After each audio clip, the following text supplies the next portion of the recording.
Unboxing kedua. Hayo, siapa nih yang hobi gonta-ganti elektronik, gonta-ganti HP setiap ada HP baru? Pernah nggak sih kamu mikir kemana perginya HP lama yang sudah rusak atau laptop yang sudah nggak bisa dipakai?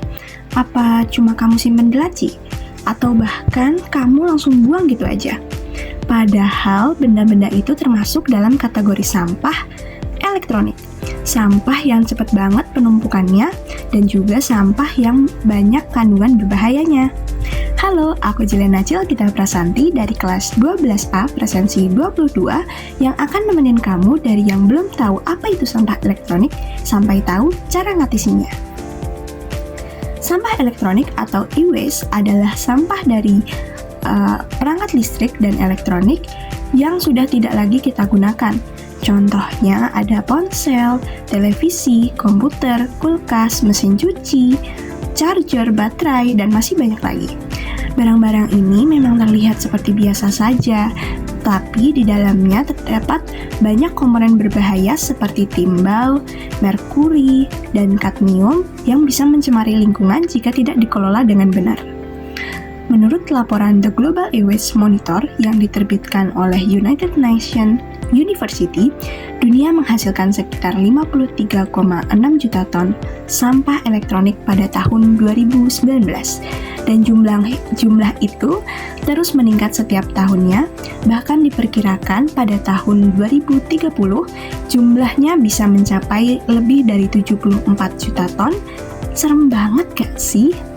Yang lebih mengejutkan, dari puluhan juta ton sampah elektronik tersebut, hanya sekitar 17% yang dapat didaur ulang secara resmi. Artinya, sebagian besar sampah elektronik berakhir di tempat pembuangan akhir atau diproses secara ilegal tanpa ada standar keamanannya. Kalau tanpa standar keamanan, otomatis ini bisa berbahaya bagi kita semua, bagi lingkungan maupun bagi makhluk hidup. Kalau sampah elektronik terus dibuang sembarangan, zat beracun di dalamnya bisa meresap ke tanah dan mencemari air tanah. Tapi jika dibakar, asapnya juga bisa mencemari udara dan berbahaya bagi kesehatan manusia apabila kita menghirupnya. Paparan logam berat seperti merkuri dan timbal dapat menyebabkan gangguan saraf, kerusakan ginjal, bahkan gangguan perkembangan pada anak-anak. Jadi dampaknya bukan hanya pada lingkungan, tetapi juga pada manusia, pada kesehatan diri sendiri. Di Indonesia, penggunaan gadget meningkat pesat setiap tahun. Dengan jumlah penduduk yang besar dan perkembangan teknologi yang cepat, produk sampah elektronik juga ikut meningkat. Sayangnya, sistem pengelolaan limbah elektronik di Indonesia masih belum merata dan belum sepenuhnya terintegrasi. Banyak masyarakat yang belum mengetahui bahwa sampah elektronik seharusnya tidak dibuang bersama dengan sampah-sampah biasa atau bersama sampah rumah tangga biasa. Menariknya, sampah elektronik tidak semuanya tidak hanya memiliki nilai buruk, tetapi juga mempunyai nilai ekonomi yang tinggi.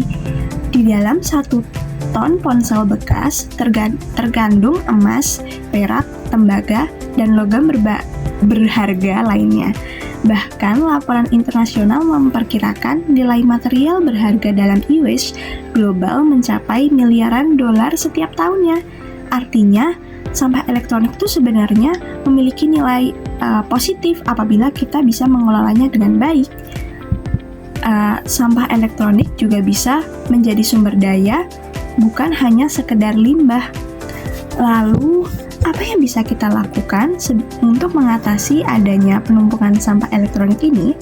Pertama, gunakan perangkat elektronik selama mungkin dan hindari membeli barang baru hanya karena tren. Yang kedua, perbaiki jika masih bisa diperbaiki. Selain kita bisa mengurangi sampah elektronik, dengan cara ini juga kita bisa membantu pemasukan tukang servis loh.